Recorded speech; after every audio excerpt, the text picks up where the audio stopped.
আজ মিনি কিচেনে বানাবো সবার অনুরোধে রসমালাই, তাও আবার 6 টাকা দামের আমুল স্প্রে গুঁড়ো দুধের প্যাকেট দিয়ে।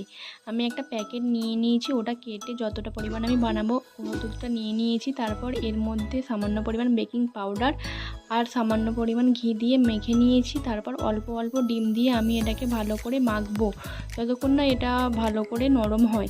তারপরে মেখে নেওয়ার পর আমি এটা 30 মিনিট রেখে দিয়েছিলাম। তারপর খুলে দেখো আমি এটা গোল গোল শেপের কেটে নিয়েছি। তারপর ভাবলাম এটা একটু লম্বাটে শেপ দেবো, তাই আমি সেই শেপের করে নিয়েছি।